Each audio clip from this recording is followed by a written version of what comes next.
siapkan hati kita mau menyembah Tuhan lebih dalam lagi pagi hari ini. Sebab Dia yang layak untuk terima puji segala sembah kita. Haleluya ya Tuhan. Terima kasih ya Bapa. Terima kasih ya Tuhan. Mari teman-teman kita mau sama-sama sembah Tuhan pagi hari ini. Haleluya Tuhan. Hanya Kau yang layak Tuhan. Kami hidup hari ini Tuhan semua karena anugerah-Mu Yesus.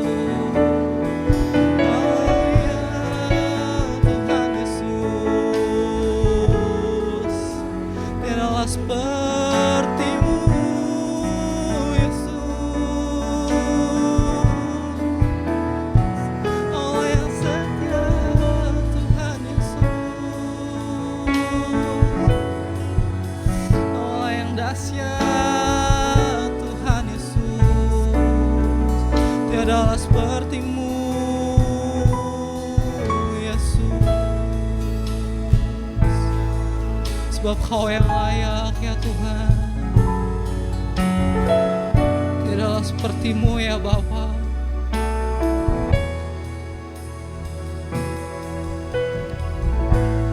Ku hidup karena anugerah-Mu. Ku hidup karena kasih-Mu. Kaulah sumber kehidupanku. Haleluya Tuhan.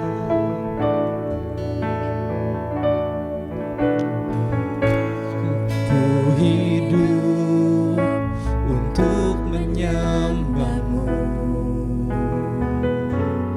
Ku hidup untuk menyenangkan-Mu.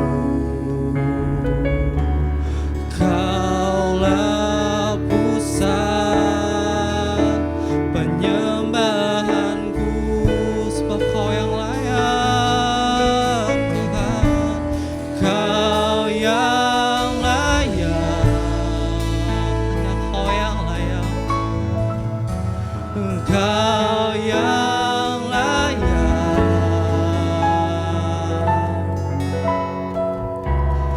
Kau layak disembah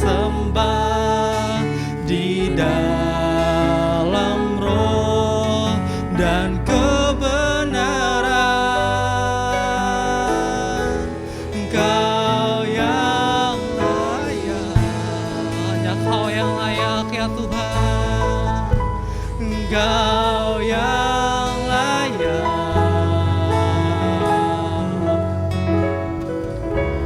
Kau layak disembah, ditinggikan untuk selamanya ya Tuhan.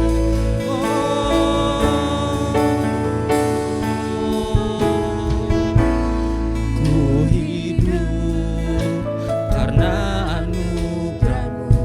Kami hidup semua karena kasih-Mu ya Tuhan.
Kau yang layak,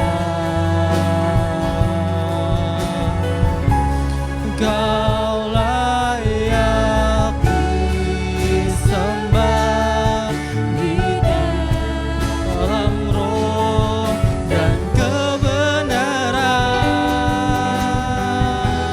Kau yang layak, ya Kau yang layak, Kau yang layak, Kau layak disembah, ditinggikan untuk selamanya. Kau yang layak Tuhan, Engkau yang layak,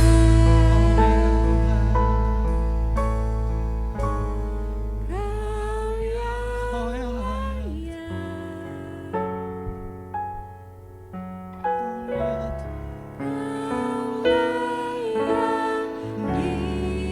Disembah di dalam roh dan kebenaran. Kau yang layak, hanya Kau yang layak Tuhan, hanya Kau yang layak. Kau layak disembah, ditinggikan untuk selamanya. Sekali lagi sama-sama kami katakan, Kau yang layak,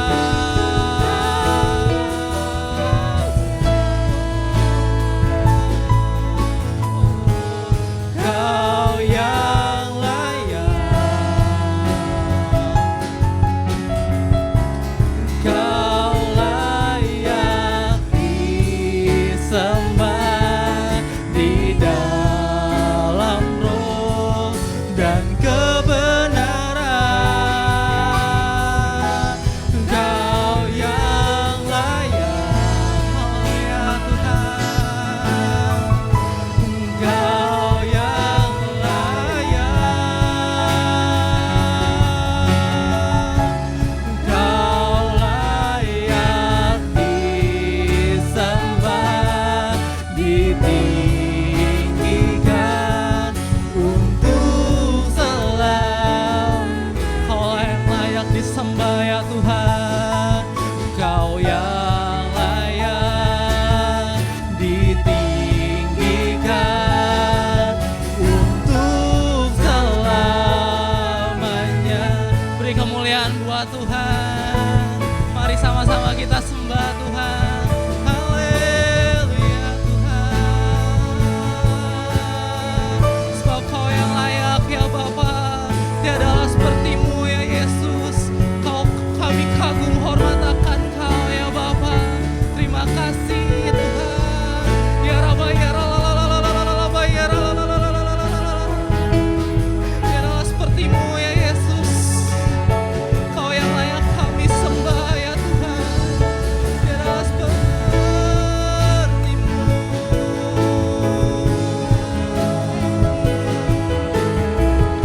Sebab Kau yang besar, Kau yang mulia, Yesus Tuhan. Ya Rabba ya Rabba ya Rabba ya Rabba ya Rabba ya Rabba. Kami sembah Kau pagi hari ini ya Tuhan. Sebab itu kerinduan kami ya Yesus. Oh Yesus Tuhan. Rabba ya Rabba. Haleluya ya Yesus. Haleluya ya Tuhan. Terima kasih ya Bapa. Terima kasih ya Tuhan. Haleluya ya Bapa.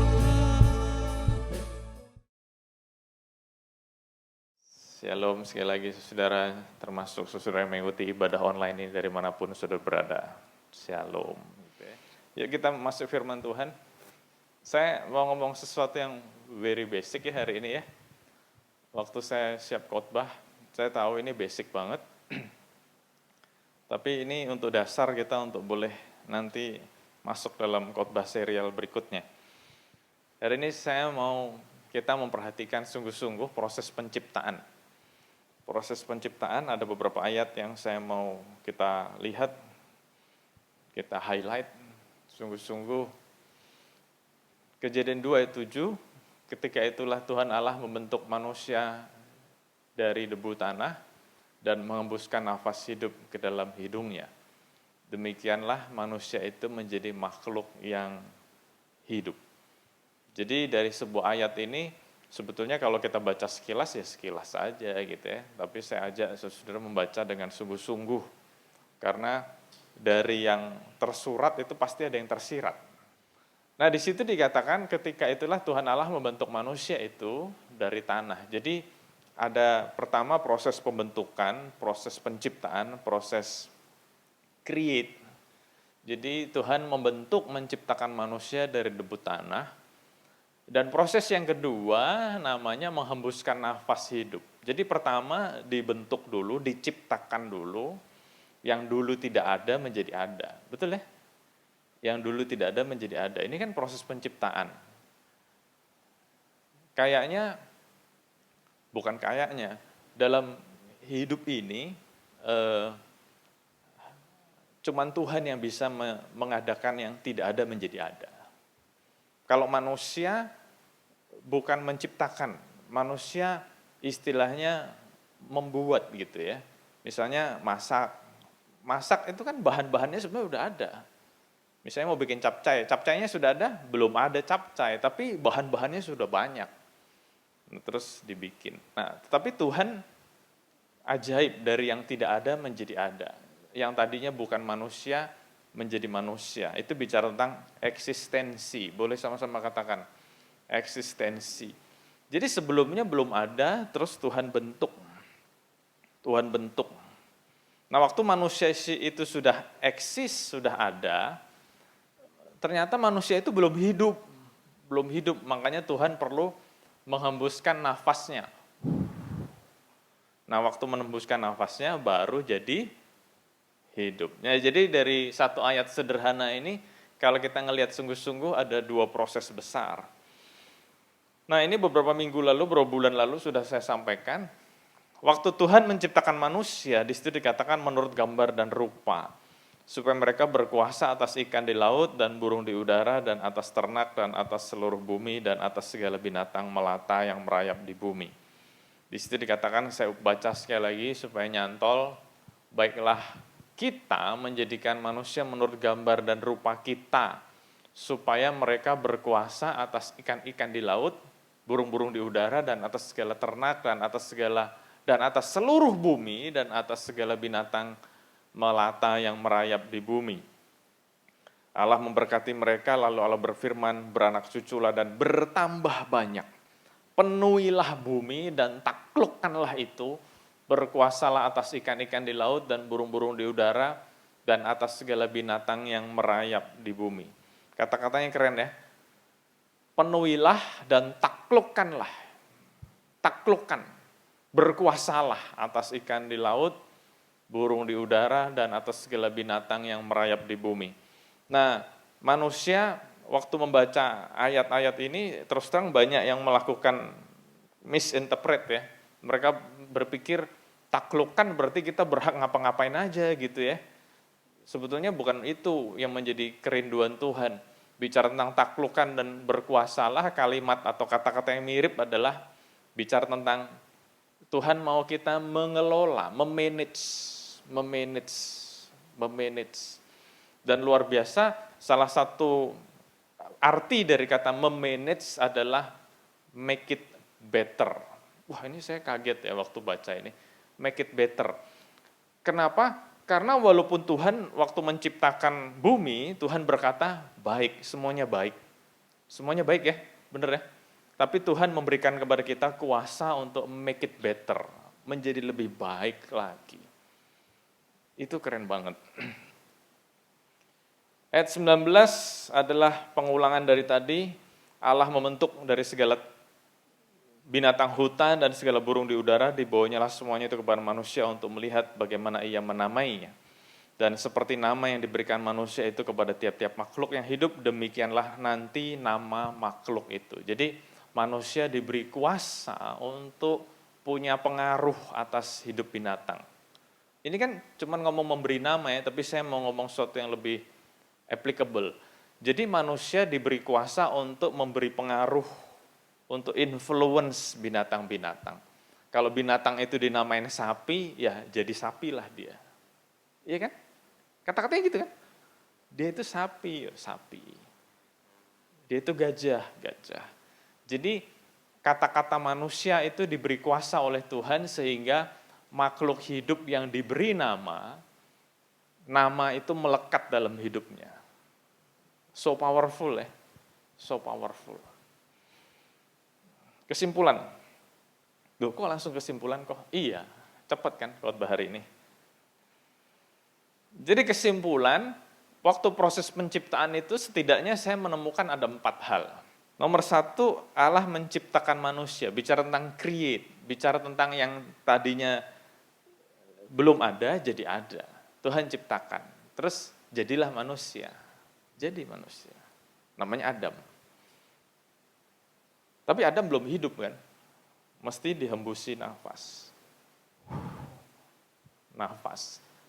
Nafas ini punya pengertian yang luar biasa juga. Karena waktu Tuhan memberikan kehidupan,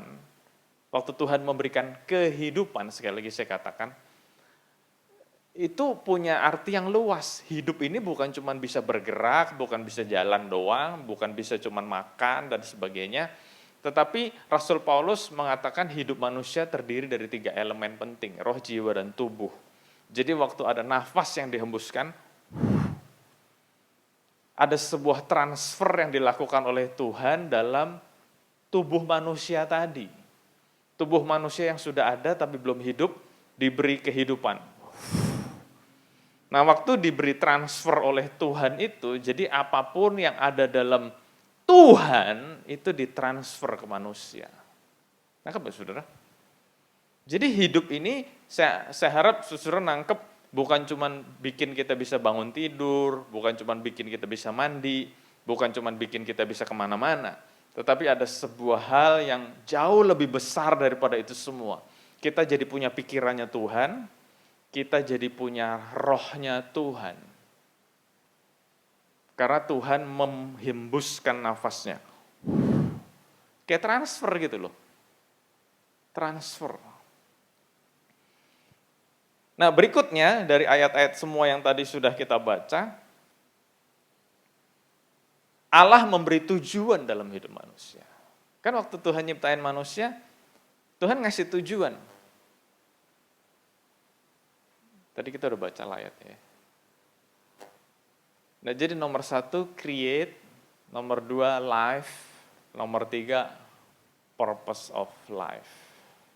Tujuan hidup. Tujuan hidup.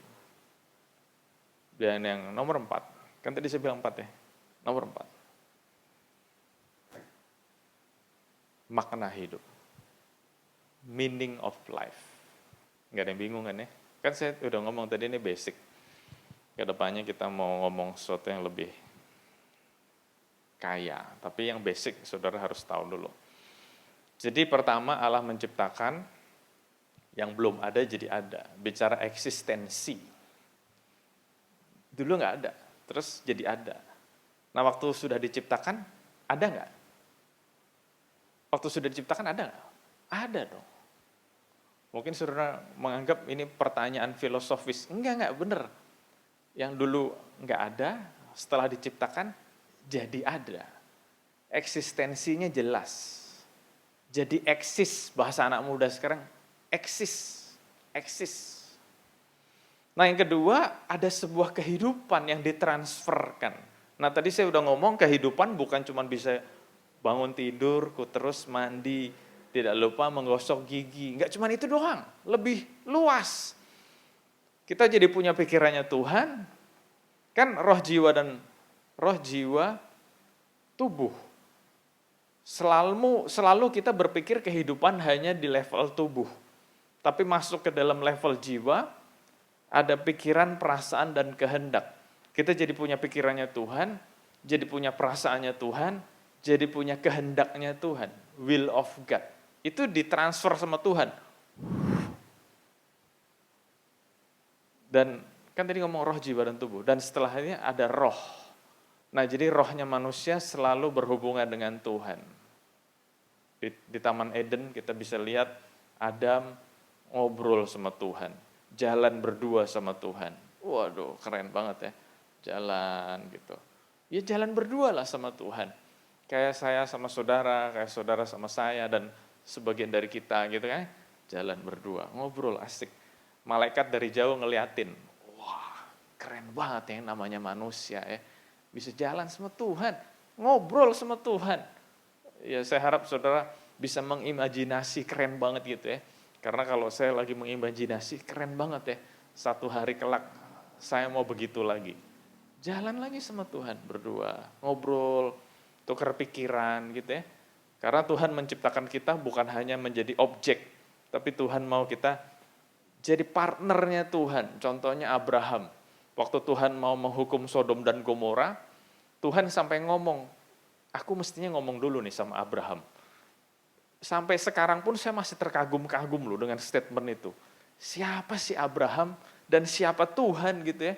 Mau menghukum Sodom dan Gomora aja Tuhan ngomong, aku mesti ngomong dulu nih sama Abraham. Keren banget ya. Karena Tuhan sudah menganggap Abraham ini partnernya. Nah, itu bicara tentang hubungannya begitu erat. Jadi roh, jiwa, dan tubuh itu melekat. Roh, jiwa, tubuh manusia melekat dengan Tuhan luar biasa. Ini bicara tentang life. Life yang Tuhan berikan kepada manusia itu ya itu. Bukan cuma bisa makan, tidur, enggak cuma begitu doang. Nah setelah itu nomor 3, Adam dan Hawa diciptakan Tuhan punya purpose of life, punya tujuan hidup. Nah makanya sampai sekarang saya suka banget quote itu, saya suka banget kata-kata itu. Orang kalau sudah tahu tujuan hidupnya menjadi orang yang sangat penting dalam dunia ini. Makanya 2 hal yang paling penting dalam hidup manusia adalah waktu dia tahu kapan dia dilahirkan, dan nomor 2, kenapa dia dilahirkan. Nah waktu Tuhan menciptakan manusia yang pertama, Tuhan sudah memberikan purpose of life-nya. Ayat-ayatnya udah kita baca tadi. Make it better. Dan yang keempat, yang terakhir, yang seringkali orang belum ngeh adalah meaning of life. Makna kehidupan. Jadi Tuhan memberikan meaning of life dalam hidup Adam dan Hawa. Semuanya ini kamu kuasai. Bahkan semua binatang kamu kasih nama. Jadi hidupnya Adam dan Hawa itu sebetulnya meaningful, sangat bermakna. Nah kalau tadi purpose of life, kalau ada yang, ini kan pelajaran yang sebenarnya dari sekolah minggu juga udah kita denger gitu ya. Cuman nggak tahu kenapa saya doa, saya tanya Tuhan, khotbah apa ya Tuhan? Tuhan nunjukin ini, dan ini akan jadi seri yang makin lama makin serius. Nomor 1, waktu kita tidak ada menjadi ada, ini ngomong eksistensi. Sekarang pertanyaannya adalah, ini nggak menghakimi ya, ini introspeksi diri masing-masing. Apakah saudara yakin akan eksistensi saudara? Nggak usah dijawab, mikir di hati aja. Saudara yakin nggak dengan eksistensi, keberadaan saudara? Nah kalau kita yakin dengan keberadaan kita nggak akan terpengaruh dengan dunia ini. Mau punya duit, nggak punya duit, itu semua nggak mempengaruhi kita kok.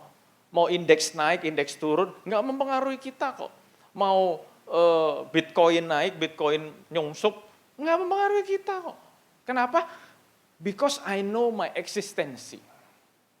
Dan ajaibnya lagi, ngomong kata-kata eksistensi di bahasa modern ini bicara tentang eksis gitu ya. Eksis, are you sure you are eksis? Kalau kita yakin dengan eksistensi kita nggak akan tergila-gila dengan selfie, terus setiap kita ngepost di sosial media kita nungguin, kok like-nya nggak nambah-nambah ya? Kok like-nya nggak nambah-nambah ya? Nah kalau kita tergila-gila dengan like, kita kecanduan like, are you sure with your existence? Terus kalau kita datang ke sebuah tempat tidak disapa, tidak dianggap, terus kita jadi bete. Are you sure with your existence? Halo? Ya enggak? Wah ini kan mulai meluas gitu ya. Nah yang berikutnya, tadi eksistensi. Nomor 2, life. Roh, jiwa, dan tubuh. Ingat, kehidupan nggak cuma bicara bangun tidurku terus mandi, habis mana. Lagunya gimana ya? Bangun tidurku terus mandi. Tidak lupa menggosok gigi. Kan hidup nggak cuma itu doang. Walaupun itu juga bagus juga. Udah gitu kerja, yang kerja, sekolah, yang di rumah, beres-beres rumah, masak dan sebagainya. Itu bagus juga. Tapi is that the only life you are thinking about? Apakah definisi hidup itu cuma begitu aja? Apakah roh, jiwa, tubuh kita sungguh-sungguh sudah align dengan maunya Tuhan? Nah kalau bicara tentang jiwa, pikiran, perasaan, kehendak kita sudah align dengan pikiran, perasaan, kehendaknya Tuhan? Pikiran kita, perasaan kita, kehendak kita, kognitif, afektif, dan motorik kita sudah align dengan maunya Tuhan? Itu loh ngomong life-nya. Jadi jangan dianggap, aku hidup kok. Tahu dari mana? Bisa nafas, oh iya betul. Tapi kan nggak cuma physically hidup. Dan setelah itu, apakah kita punya hubungan yang baik dengan Tuhan? Roh kita melekat sama Tuhan atau tidak? Nah itu nomor 2 bicara life. Nomor 3, purpose of life. So what is your purpose of life? Apa tujuan hidup kita?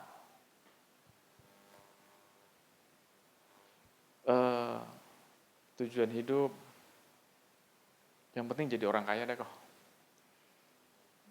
Yang penting jadi orang kaya, itu tujuan hidupku. Nah sekarang pertanyaannya, is that your purpose of life? Atau cita-cita? Waduh iya, cita-cita. Purpose-nya apa? Udah kaya terus mau apa? Saya nggak bilang orang yang mau kaya salah, enggak. Bagus juga mau kaya. Tapi tujuannya apa? Mau kaya itu tujuannya apa? Iya ya, gerok-gerok lagi. Banyak ketombe apa? Gerok-gerok kepala. Iya, purpose of life-ku apa? Nah setelah purpose of life, kita ngomong meaning of life-nya apa? Kebermaknaan hidup. Nah kan orang bilang, orang kalau kaya itu seneng deh, bahagia. Ya saya juga nggak bilang salah juga. Karena semua orang menghadapi masalah, betul ya. Tapi orang kaya kayaknya lebih punya banyak jalan keluar kalau menghadapi masalah. Iya kalau ada yang punya pendapat seperti itu, ya nggak salah juga lah. Tapi faktanya banyak orang kaya, banyak orang terkenal bunuh diri juga. Benar kan? Berapa banyak dari kita, ya saya ngomong kata-kata kita, karena ya saya harap saudara juga jujur. Berapa banyak dari kita waktu kita lagi sendirian di kamar, nggak ada teman yang say hello di WA, di Telegram, di IG, di Line, dan sebagainya. Kita merenung, kita sendirian di tengah-tengah kesunyian dari segala macam hiruk pikuk itu, tiba-tiba ada kata-kata yang terselip dalam hati kita, dalam pikiran kita, lo ngapain sih hidup? Lo ngapain sih hidup? Hidup lo gitu-gitu aja. Kan tadi saya pakai kata-kata kita. Saya jujur, saya juga kadang-kadang begitu. Lo ngapain sih hidup? Hidup lo gitu-gitu aja. Orang yang udah seusia lo lihat, mereka udah punya rumah yang bagus, mobil yang bagus, sudah menikah. Kamu pacar aja belum punya. Enggak. Jadi ngomongin yang jomblo, sorry ya. Nggak usah ngeliat siapapun. Terus Kalau yang sudah menikah, lihat, dia punya ini, yang lain punya itu, kamu punya apa? Saya nggak tahu dengan saudara-saudara, coba tadi kan saya bilang nggak usah jawab. Apakah kadang-kadang pernah kepikiran gitu? Nah, orang kalau tidak tahu meaning of life-nya, orang tidak tahu makna kehidupannya, mereka akan mikir, iya ya, how loser I am.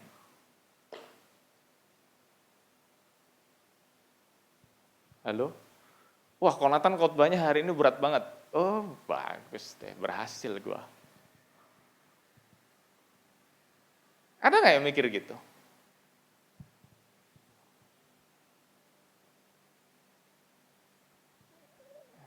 Nah, padahal Tuhan waktu menciptakan, ini paket lengkap loh. Waktu Tuhan menciptakan manusia, ini paket lengkap. Ada 4 hal ini yang Tuhan berikan kepada manusia.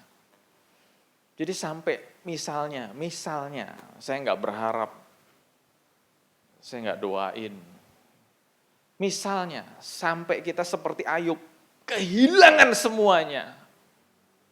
Tapi kita tetap tidak mengutuk Tuhan, karena kita tahu, meaning of life kita apa? Arti kehidupanku aku tahu apa. Jadi arti kehidupanku bukan rumahku, bukan mobilku, bukan pekerjaanku, bukan hartaku, bukan apapun yang aku punya. Kan ini terjadi sebuah degradasi kan. Kalau misalnya kita kenalan sama orang, selalu nanya, kamu siapa? Oh, aku accountant. Iya enggak? Oh, aku guru.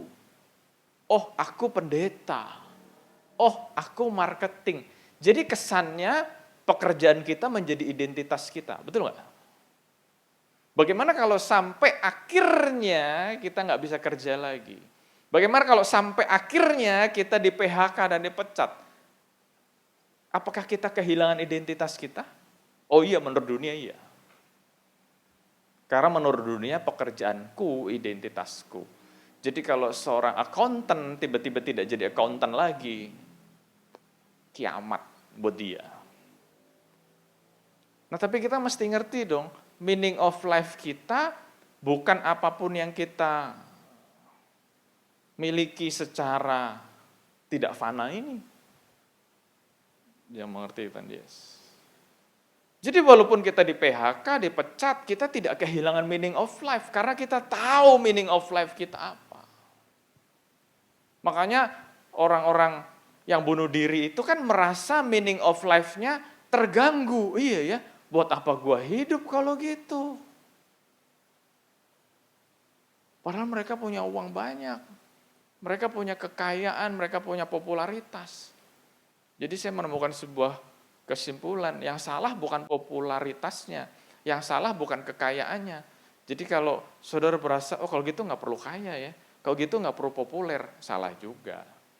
Nah kalau kita tahu meaning of life kita, terus kita dipercaya Tuhan jadi kaya raya, kayak Paman Gober, ya nggak ada salahnya juga. Tapi kekayaan kita bukan identitas kita. Yang mengerti kan, yes. Berapa banyak orang terikat dengan sebuah benda. Jadi waktu benda itu harus lepas, terganggu, identitasnya terganggu. Aduh, berapa banyak orang kayak gitu. Nah kadang-kadang, saya nggak tahu ya, saudara masing-masing apa gitu ya, yang attached too tight gitu. Terlalu dipegangin gitu. Menganggap itu meaning of life saudara. Nah kalau kita sadar bahwa waktu Tuhan menciptakan kita belum apa-apa, itu sudah ada meaning of life-nya loh. Nah kenapa ya? Ini kan pakai jumbo, 4 hal ini sudah Tuhan berikan waktu Tuhan menciptakan manusia. Kenapa? Ya jawabannya tidak lain dan tidak bukan adalah waktu manusia jatuh dalam dosa. Waktu manusia jatuh dalam dosa, apa yang dilakukan oleh Tuhan. Tuhan Allah mengusir dia dari Taman Eden supaya mengusahakan tanah dari mana ia ambil. Waktu Adam dan Hawa jatuh dalam dosa, Tuhan mengusir dia dari Taman Eden. Keluar kamu gitu ya. Keluar. Diusir. Diusir. Ia menghalau manusia itu dan di sebelah timur Taman Eden tempatkannya lah beberapa kerub dengan pedang yang bernyala-nyala dan menyambar-nyambar untuk menjaga jalan ke pohon kehidupan. Jadi bukan cuma diusir, tapi dijagain supaya lu gak bisa balik lagi. Kurang lebih gitu kan? Jadi waktu Tuhan menciptakan manusia ini pakai jumbo 4 hal ini, Tuhan kasih dalam hidup manusia. Tuhan kasih. Nah tapi waktu manusia jatuh dalam dosa, paket jumbo itu kembali kepada Tuhan dan manusia diusir. Diusir, dan waktu diusir, kita udah baca ayatnya tadi, dijaga dengan pedang yang bernyala-nyala. Kayak pedangnya Star Wars. Shup, shup, shup. Jadi manusia dari luar Taman Eden ngeliatin, ya gak bisa masuk lagi deh. Kebayang gak? Jadi pakai jumbo yang keren banget tadi, bukan cuman eksistensi, bukan cuman life, tapi juga purpose of life and meaning of life, kosong. Makanya sejak manusia jatuh dalam dosa, diusir sama Tuhan, wah 4 hal ini dicari sama manusia sampai hari ini. Yang setuju katakan yes. Manusia tuh mencari 4 hal ini terus tuh. Wah dari pagi sampai pagi lagi, dari Senin sampai Senin lagi, yang dicari cuma 4 ini doang. Aku mau cari eksistensi, aku mau cari penghidupan. Kenapa sih kerja? Aku mau mencari penghidupan yang lebih baik, yang lebih layak. Itu kan kata-katanya sama. Terus yang dicari apa lagi? Purpose of life. Aku mencari tujuan hidupku. Keliling kemana-mana. Cari tujuan hidupku apa ya? Keliling kemana-mana cari. Udah ketemu belum tujuan hidup? Belum. Cari lagi, cari lagi. Terus apalagi makna hidup, tujuan hidup aja gak punya. Manusia jadi kayak hamster, keliling-keliling terus buat nyari 4 hal ini. Roma 3:23. Semua orang telah berbuat dosa dan telah kehilangan kemuliaan Allah. Sifat Allah, divinity tadi sudah hilang. Jadi 4 hal ini putus. Jadi itu terus yang manusia cari. Jadi kembali ke 4 hal ini lagi. Waktu manusia jatuh dalam dosa, diusir. Jadi ada gap antara manusia dengan sang pemberi 4 hal ini tadi.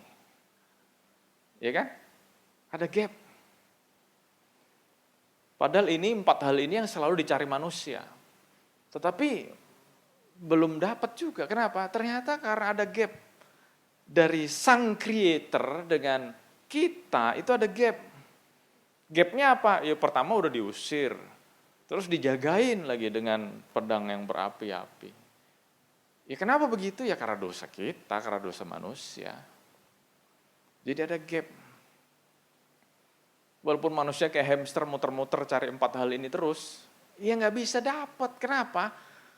Karena yang pegang 4 hal ini cuman Tuhan. Waduh, ini udah mulai happy ending, berarti udah mau selesai khotbahnya. Yang pegang 4 hal ini cuman Tuhan. Jadi apapun yang kita lakukan di dunia ini tidak akan bisa fulfill 4 hal ini. Karena yang punya 4 hal ini cuman Tuhan yang menciptakan kita. Jadi sebelum kita ketemu yang menciptakan kita, yang menciptakan 4 hal ini, ya gak bakal ketemu lah. Kita masih cari eksistensi terus, kita masih cari penghidupan terus, kita masih cari purpose of life terus, kita masih cari meaning of life terus. Kenapa? Karena sebelum kita ketemu Tuhan yang menciptakan 4 hal ini, kita nggak bakal ketemu. Nggak bakal aja. Nggak bakal. Sekali setahun haruslah Harun mengadakan pendamaian di atas tanduk-tanduknya dengan darah korban penghapus dosa. Pembawa pendamaian haruslah ya sekali setahun mengadakan pendamaian bagi mezbah itu di antara kamu turun-temurun. Itulah barang maha kudus bagi Tuhan. Jadi dalam perjanjian lama Tuhan sudah ngasih tahu kepada beberapa orang. Nih, kamu mau dapat 4 hal ini balik. Oke, caranya gampang. Caranya berdamailah dengan aku. Gitu kan kata-katanya. Ini saya menerjemahkan dengan bahasa yang sederhana nih. Jadi orang Israel lewat imam-imam, lewat hakim-hakim, lewat pemimpin-pemimpin mereka, Tuhan udah ngomong, kamu mau dapat 4 hal ini lagi? Mau Tuhan, kita udah capek muter-muter kayak hamster. Hidup sia-sia nih. Raja Salomo mengatakan semuanya kesia-siaan. Betul ya, pernah baca ayatnya? Selama belum ketemu meaning of life, mungkin buat cowok yang, wah mungkin kalau punya banyak cewek happy. Saya mau kasih tahu, banyak cewek sebanyak apa? Salomo punya 1000 cewek aja gak puas. 1000. Jadi kalau ada yang mencari kepuasan dari hubungan dengan manusia lain, Salomo udah ngasih Salomo udah ngasih buktinya. Ternyata hubungan dengan manusia lain tidak memuaskan. Nah jadi dalam perjanjian lama sudah diberikan clue bahwa kita harus berdamai nih sama Tuhan. Angry God, wah Allah yang marah. Makanya setahun sekali perlu adanya korban pendamaian. Ayo kita berdamai. Damai, kalau anak-anak zaman dulu nggak tahu zaman sekarang, damai. Damai kan pakai kelingking gitu ya. Damai gitu ya. Bayan yuk, bayan. Ini saudara nggak ada yang tahu, berarti kita hidup di generasi yang berbeda. Enggak, kita sepantaran kok.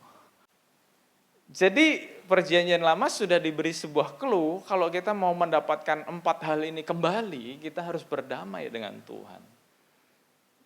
Itu yang dilakukan dalam perjanjian lama. Dalam perjanjian baru, semuanya ini dari Allah yang dengan perantaraan Kristus telah mendamaikan kita dengan dirinya, dan yang telah mempercayakan pelayanan pendamaian itu kepada kami. Nah jadi kalau dalam perjanjian lama kita harus melakukan ini, melakukan itu, mempersembahkan ini, mempersembahkan itu sebagai cara kita berdamai dengan Allah. Dalam perjanjian baru, Yesus Kristuslah pendamai kita. Jadi kesimpulannya, sebelum kita akan tutup, kita akan mendapatkan 4 hal ini kembali. Kalau kita punya hubungan yang baik dengan Tuhan. Kita akan punya 4 hal ini kembali. Eksistensi, life, purpose of life, and meaning of life. Waktu kita sudah berdamai dengan Tuhan. Hubungan kita dipulihkan dengan Tuhan. Jadi ini hanya pendahuluan. Minggu-minggu berikutnya kita akan bicara tentang mengenal Tuhan yang benar. Karena kita perlu mengenal Tuhan yang benar dengan benar. Karena tanpa mengenal Tuhan yang benar dengan benar, mustahil kita bisa memperoleh kembali 4 hal ini. That's impossible. Jadi waktu kita berusaha kenal dekat sama Tuhan, Tuhan ampuni aku Tuhan, aku dosa, aku salah, ampuni aku, minta ampun sama Tuhan sungguh-sungguh supaya hidup kita didamaikan kembali dengan Tuhan. Nah, waktu kita sama Tuhan udah bukan musuh, udah damai, udah dekat, sudah melekat, automatically, secara otomatis. Kan itu ada dalam Tuhan, 4 hal ini ada dalam Tuhan.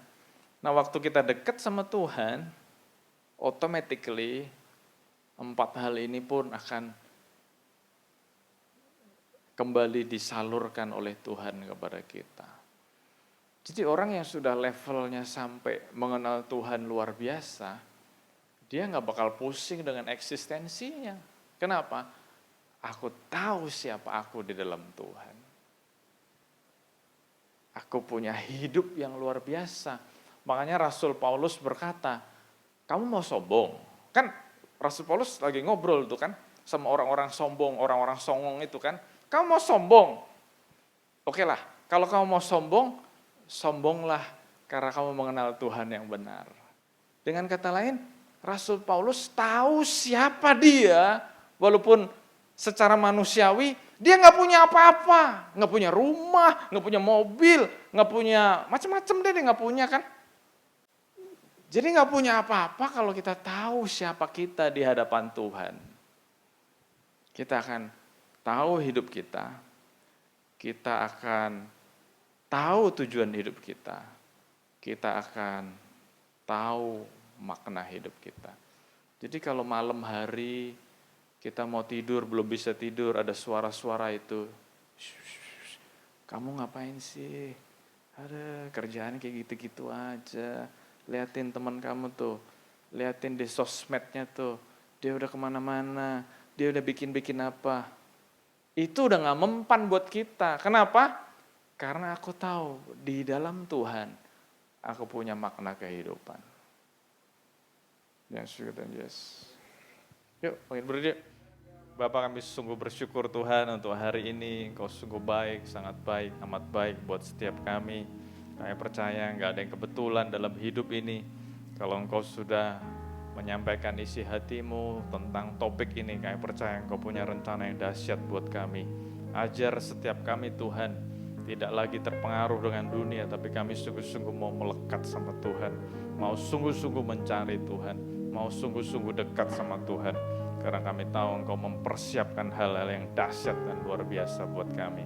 Terima kasih Tuhan, Engkau berkati setiap anak-anak-Mu yang sudah mendengar isi hati Tuhan. Setiap anak-anak-Mu yang sudah melayani, Engkau berkati. Setiap pelayanan kami enggak sia-sia, Engkau berkati. Bahkan kami percaya Tuhan, hari-hari depan kami semakin mengalami Tuhan dalam hidup kami. Terima kasih Bapa, kami bersyukur Tuhan, Engkau sungguh baik dalam hidup kami. Biar setiap kami boleh semakin naik dalam pengalaman kami dengan Tuhan. Hal-hal yang ajaib dan besar semakin Engkau singkapkan dalam hidup kami. Hal-hal yang dahsyat semakin kami nikmati, kami alami dalam hidup kami. Terima kasih Bapa, kami sungguh bersyukur. Dan sebelum kami pulang, biar setiap kami boleh semakin diyakinkan, semakin menerima berkat yang dahsyat dari Tuhan. Sudah dikasih Tuhan, terimalah berkat yang berlimpah-limpah dari Allah Bapa kita. Kasih sayang anugerah dari Tuhan kita Yesus Kristus dan persekutuan dengan Roh Kudus yang akan terus memimpin, menguatkan, meneguhkan kita. Ada selalu bersama dengan kita mulai saat sekarang ini, bahkan sampai selama-lamanya. Dan kita yang diberkati Tuhan sama-sama katakan, amin, amin. Tuhan Yesus berkati, happy Sunday. Memerintah selamanya, Yesus ajaib, ajaib Kau Tuhan, agung dan perkasa, sumber kami, layak berkuasa, memerintah selamanya, Yesus, sebab Kau Raja mulia ya Tuhan.